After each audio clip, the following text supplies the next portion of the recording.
Hermanos, muy buenos días. Iglesia Jinetes por Jesús les da a ustedes la bienvenida. Para nosotros es un honor tenerlos aquí delante de la presencia del Señor. Esperando que vengan con un corazón dispuesto, con un corazón a que sea sensible a la palabra del Señor, a escuchar su voz. Le pedimos al Espíritu Santo de Dios que abra nuestro entendimiento, nuestro discernimiento, y que podamos atesorar esta palabra como algo más valioso que la vida nos pueda ofrecer. Yo les invito, vamos a abrir el libro de Colosenses, el capítulo 2. Vamos a leer desde el versículo 8 hacia adelante. Dice la palabra del Señor: mirad que nadie os engañe por medio de filosofías y huecas sutilezas, según las tradiciones de los hombres, conforme a los rudimentos del mundo, y no según Cristo. Pablo aquí, en esta carta que le envía a los colosenses, les hace una advertencia que en ese momento estaba rodeando la iglesia de Colosas. Cuando Pablo dice esta expresión, mirad es algo que él pone énfasis en esta palabra cuando dice, ojo, estén alerta. Estén atentos, mantengan bajo observación.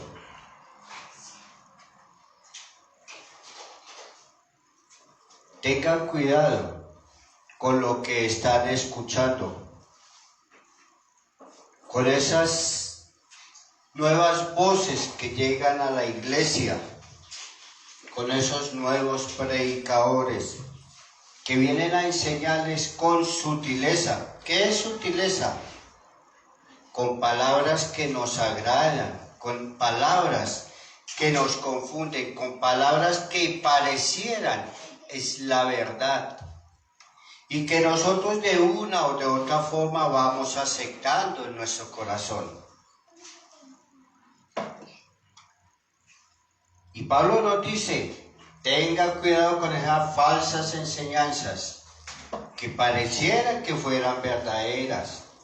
Enseñanzas de pronto que nos decían de cómo adorar a Dios.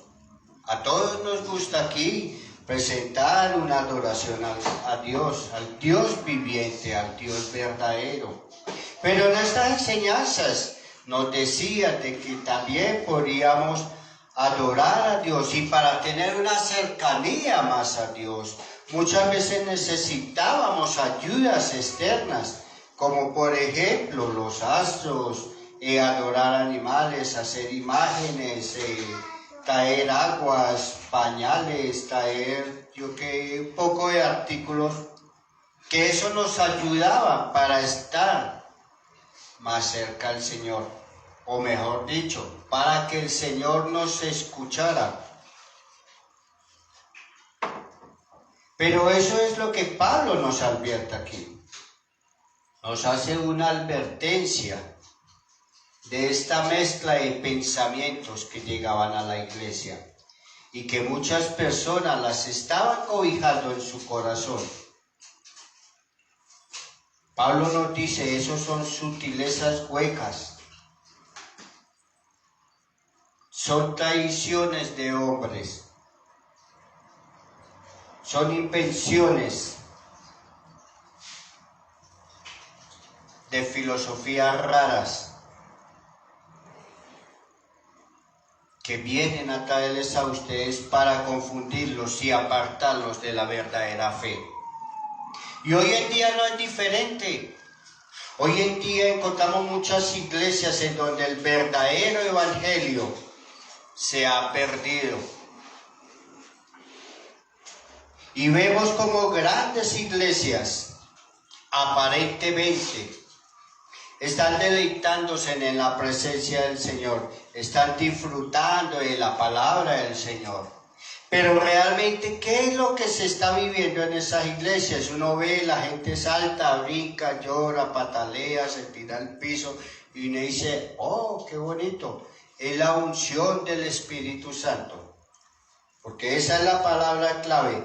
La unción del Espíritu Santo está aquí.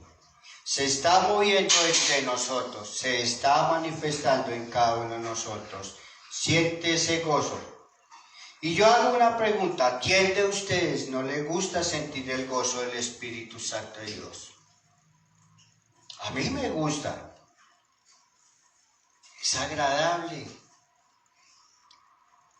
Es hermoso cuando entramos a las Escrituras y vemos que el Señor nos habla a través de ellas.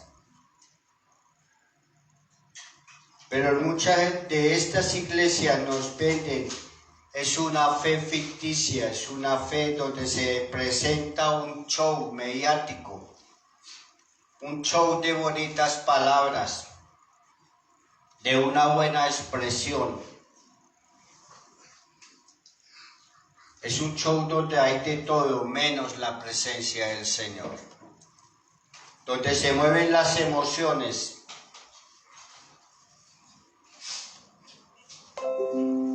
se mueven los sentimientos, pero el Señor está muy lejos del corazón de aquellas personas. Y es de eso lo que Pablo nos advierte aquí. Tenga cuidado de estas filosofías, que son filosofías humanas. O muchas veces también nos advierte de las tradiciones, aunque no todas las tradiciones son malas. Todos aquí tenemos en nuestras casas tradiciones que hemos heredado de nuestros padres. Por ejemplo, en los 24 de diciembre es tradicional que se reúnan la familia, preparen un alimento especial. Es tradicional traer un presente a alguna de las personas que viven ahí, un regalo. Es tradicional reunirse. Personas que están de pronto fuera de la casa hacen largos viajes para permanecer en esas festividades reunidos como familia. Y eso es una tradición, y es una tradición bonita. Una tradición que desafortunadamente hoy en día se está perdiendo. Porque se está perdiendo el valor, el significado de la familia. Pero acá Pablo nos dice, viene gente a traer tradiciones, pero eran tradiciones que decían que si no las seguíamos, no podíamos llegar a la presencia del Señor.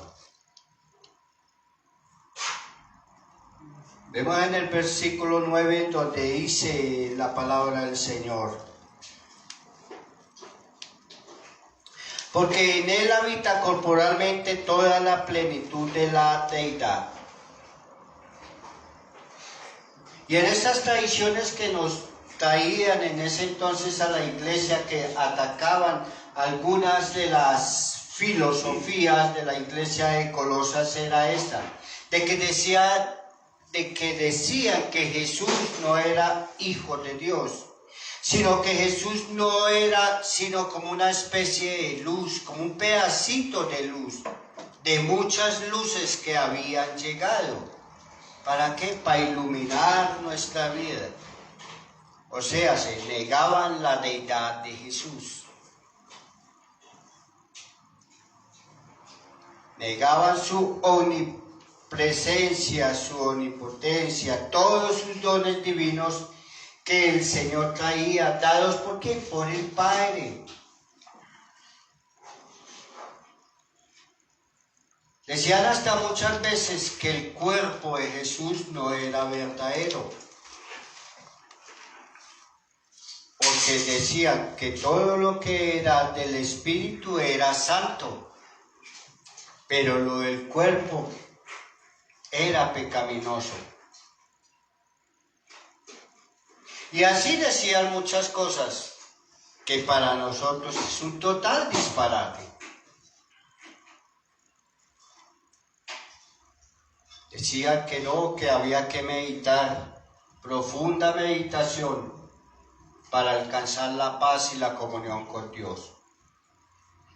El meditar no es malo, hermanos.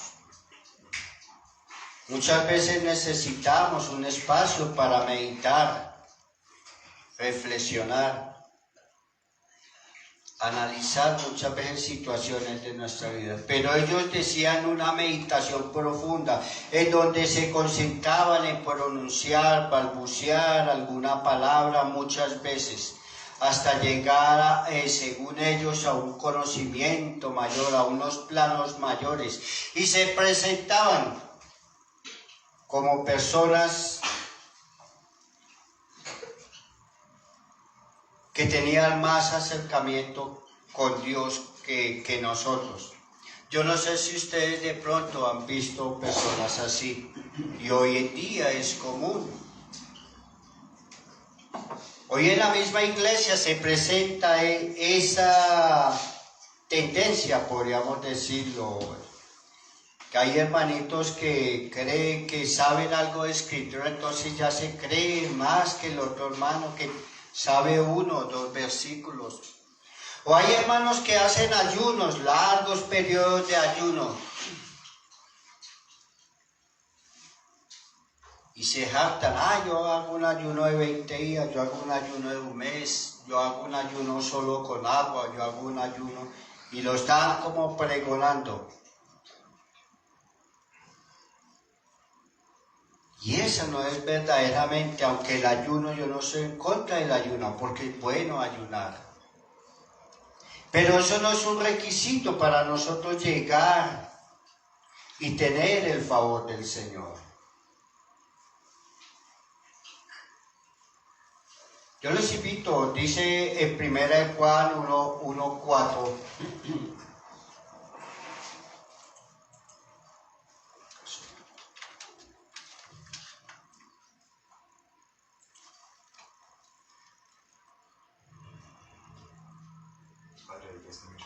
Listo, ya lo encontré acá.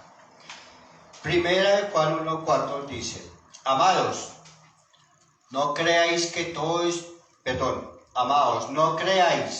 a todo espíritu, sino probad los espíritus si son de Dios. Porque muchos falsos profetas han salido por el mundo. En esto conoced el Espíritu de Dios. Todo espíritu que confiesa que Jesucristo ha venido en carne es de Dios. Y todo espíritu que no confiesa que Jesucristo ha venido en carne no es de Dios. Y este espíritu del anticristo, el cual vosotros habéis oído que viene y que ahora está en el mundo, hijitos, vosotros sois de Dios y lo habéis vencido, porque mayor es el que está en el mundo. Porque mayor es el que está en vosotros, que es el que está en el mundo. ¿Nosotros qué necesitamos para estar en la presencia del Señor? Nada.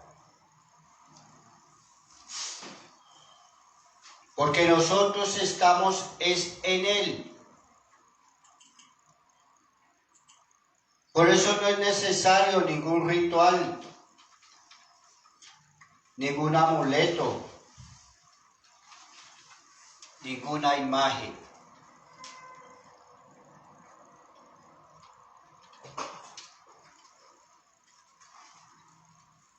Yo no sé si ustedes han visto cuando llegan a alguna casa que entran y lo primero que uno encuentra es la Biblia abierta. Por lo general la encuentra uno en el Salmo 23 o Salmo 91. Y usted mira la Biblia ahí por encimita y está llena de polvo. ¿Qué significa? Que hace mucho tiempo la colocaron ahí y la colocaron como un símbolo. Más bien es un amuleto. Y uno le pregunta a la gente, bueno, ¿y usted por qué tiene la Biblia en Salmo 91? No, porque es que eso me trae muy buena suerte. Y a eso es lo que Pablo nos está diciendo, no necesitamos amuletos. Porque nosotros estamos completos en Cristo, estamos completos en la obra que el Señor hizo.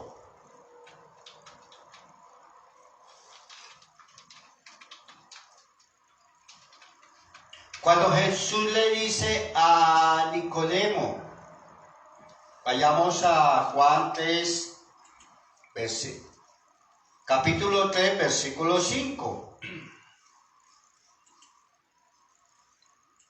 Respondió Jesús, de cierto os digo, que el que no naciese del agua y del Espíritu no puede entrar en el reino de Dios.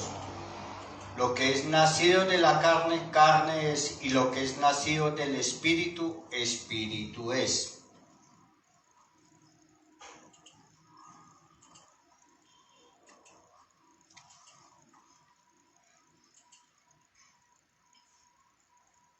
¿Qué nos está diciendo Jesús aquí? Que nuestra naturaleza no puede estar con el Señor en un mismo lado. ¿Qué necesitamos? Ser cambiados, ser transformados. Tener una plenitud completa en Cristo Jesús.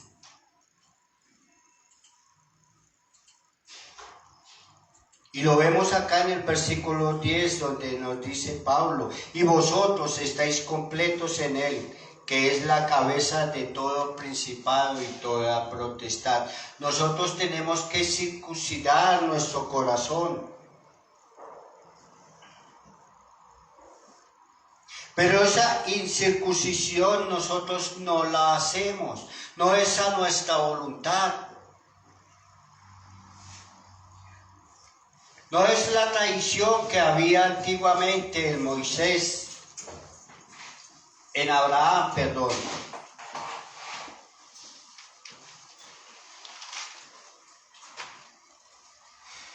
Que era un recordatorio, la circuncisión del prepucio, que era una recordación a Abraham de que ese pueblo le pertenecía al Señor.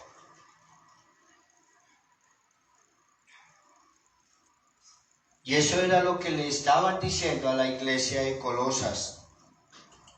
Tienen que circuncidarse para poder tener plenitud en el Señor. Y Pablo les dice, no, señores, ustedes ya han sido circuncidados por la mano del Señor. Porque lo que importa es la circuncisión de su corazón, es la transformación de su vida a través de Cristo. El dejar la vieja naturaleza, el dejar sus malas costumbres, el dejar su forma de vivir, una vida loca, desenfrenada, con pasiones, vicios, que a la final solo le llevarán a la muerte y la separación del Señor Jesús. Por eso nos dice Pablo en el versículo 11, en él también fuiste circuncidados con circuncisión, no hecha a mano. Al echar de vosotros el cuerpo pecaminoso carnal en la circuncisión de Cristo, sepultados con él en el bautismo, en el cual fuisteis también resucitados con él, mediante la fe en el poder de Dios, que le levantó de los muertos. Sepultados con él en el bautismo. ¿Qué significa esto? Cuando nosotros no profundizamos un poco en las escrituras parecen que a veces no tuvieran sentido. Y uno dice, ¿cómo así sepultados? Cuando se habla de sepultura se dice que es algo que está muerto, no tiene vida, no tiene razonamiento. Pero dice acá Pablo en el versículo 12, sepultados en él en el bautismo. Acá se refiere Pablo cuando nosotros entramos al bautismo. Muchas personas hoy en día, y a mí me pasó cuando me bauticé en mi vida cristiana, yo llevaba una expectativa algo muy personal y yo me imaginaba algo místico, ¿no? Esas filosofías de los gnósticos, en cierta forma, como ha impermeabilizado la iglesia cristiana con el gnosticismo. Y yo me imaginaba que el día que yo fuera a ser bautizado, que entrara al agua y que cuando saliera como que de pronto iba a tener visiones, iba a ver ángeles, iba a ver lucecitas, iba a ver cosas así como por ese estilo, ¿no? Y cuando llegó ese día y no pasó nada, lo normal, entramos a la piscina, nos sumergimos, el pastor oró por nosotros y decía yo, ya, y eso es todo, ¿y qué? ¿Y dónde están las luces? ¿Dónde están los ángeles? Que mucha gente dice que vio, que no sé qué. ¿Dónde está la paloma? ¿Dónde está la paloma? Sí, claro. Entonces, yo decía, bueno, no pasó nada. Pero no entendía realmente qué era lo que estaba sucediendo en ese momento. ¿Qué era la parte espiritual que en mi vida estaba pasando? Por eso cuando Jesús viene a Juan y se bautiza, se oye una voz que dice, este es mi Hijo amado, en cual tengo complacencia. No dice, este es uno de mis hijos amados, en cual tengo complacencia. Es la voz del mismo Dios que da referencia a su Hijo. Es ese sello que pone sobre él, en donde da autenticidad de su grandeza, de su poder, de sus dones espirituales.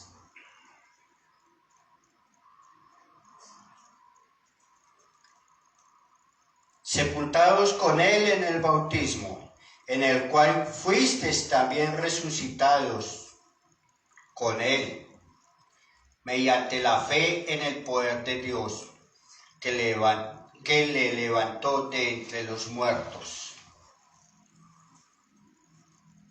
Porque nosotros delante del Señor éramos muertos espiritualmente.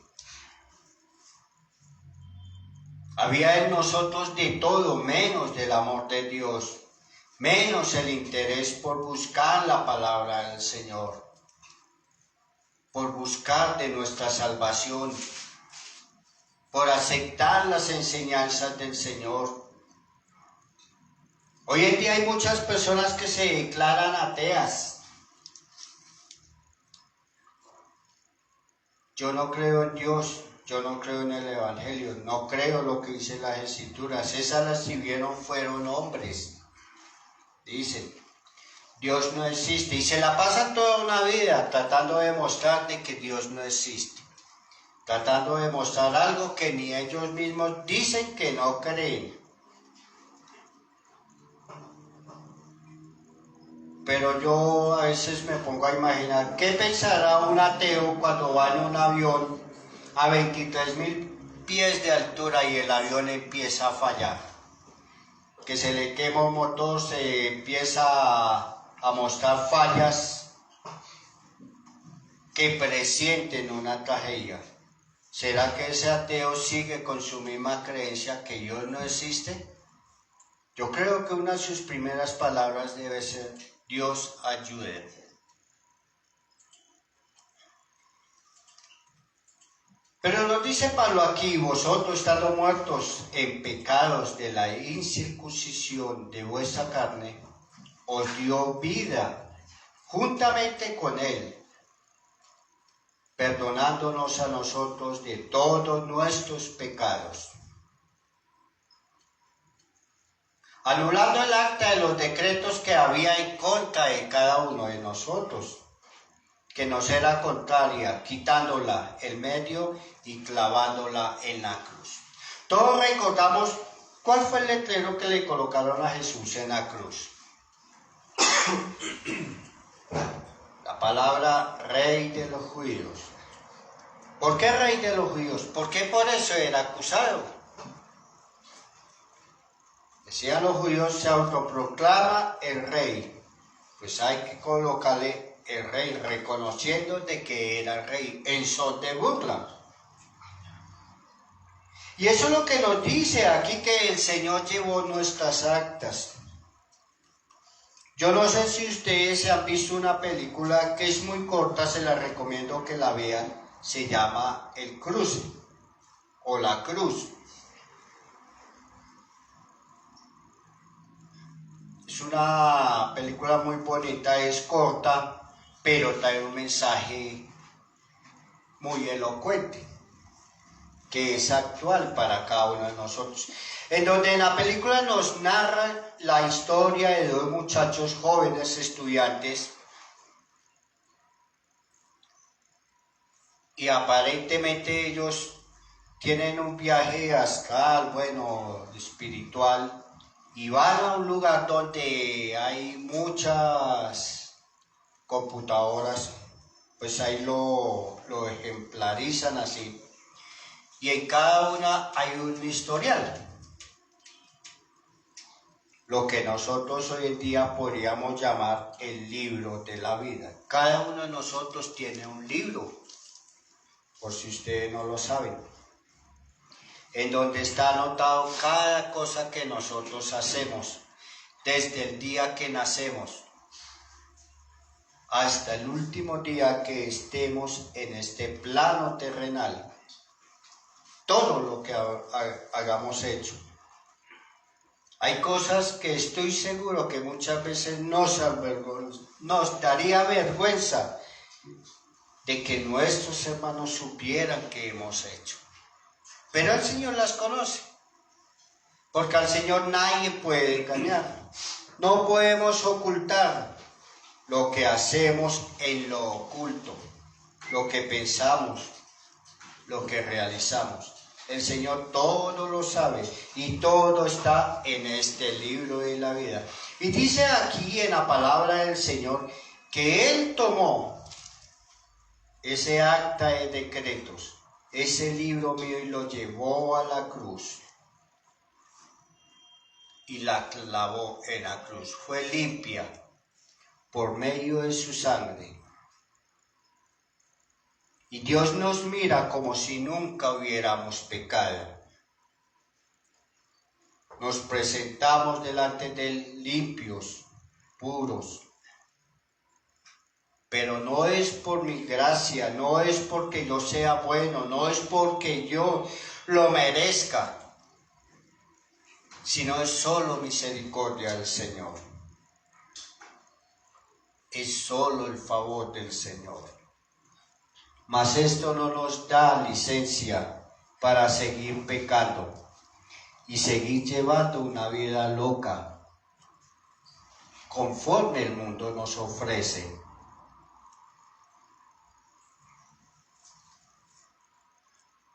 Por eso dice el Señor en el versículo 15,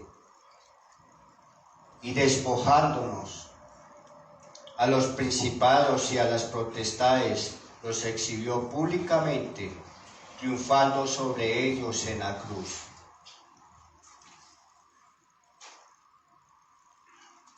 Para los romanos morir en la cruz era una humillación.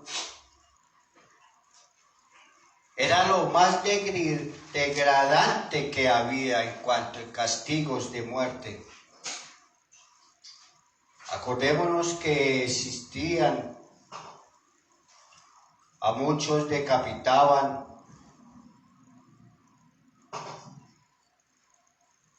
a muchos encerraban en cárceles, mazmorras, y los dejaban allá hasta que morían de hambre, de sed, de frío, totalmente abandonados.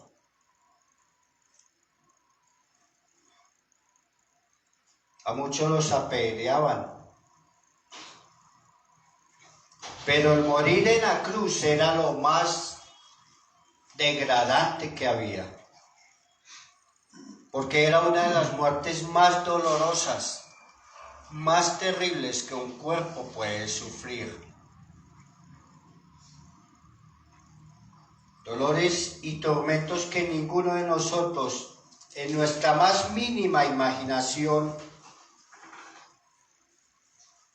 nos alcanzamos a tener la lucidez de ver lo que realmente se sufre en una cruz. Y eso lo hizo el Señor. Lo hizo con amor, con gusto. Por quitarnos a nosotros ese mal paso de que nosotros lo viviéramos.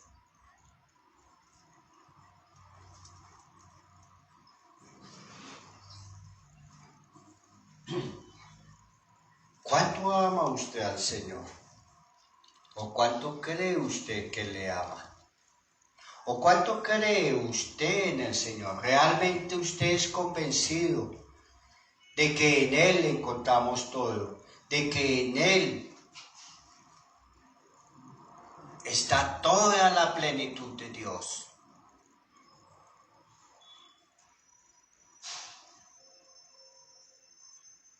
Hermanos, este es un llamado que el Señor nos hace a cada uno de nosotros. Y donde Pablo nos está ayudando a darnos ese aliento, ese ánimo. No necesitamos cosas del mundo para estar cerca al Señor, para llegar a la salvación. Y acordémonos que la salvación no depende de cualquiera de nosotros. No depende de un pastor, no depende de la forma como usted se comporte. Muchas veces escuchamos expresiones, ay, este pastor es un alma de Dios. Este pastor es un santo. O esta persona es un santo. ¿Y por qué es santo? Porque se comporta muy bien, hace obras de misericordia, es muy decente, es una persona muy noble, cariñosa, tiene un hogar ejemplar, tiene unos hijos ejemplares.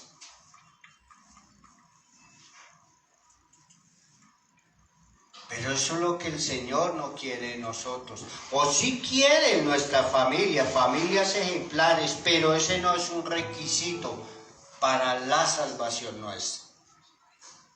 Por eso Pablo nos dice, circuncidemos nuestro corazón.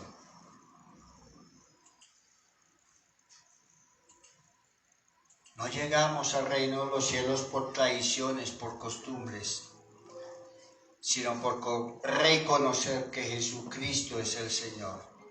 Usted y yo necesitamos postrarnos delante del Señor. Reconocer que toda la potestad la tiene Él.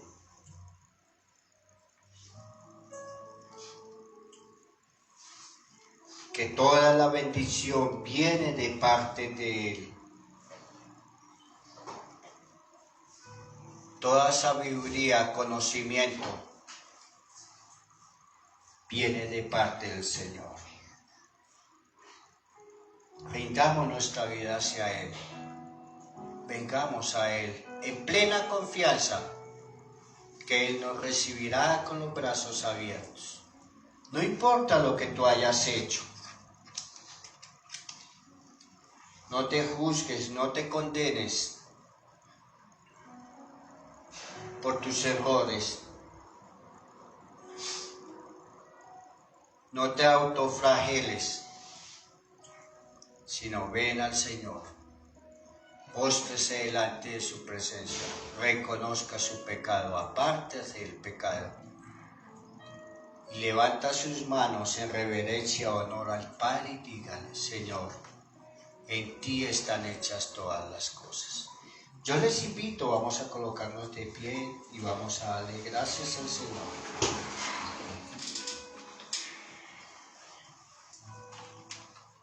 Vamos a darle gracias al Señor porque relativamente nosotros pensamos que muchas veces estamos bien delante de la presencia del Señor, pero espiritualmente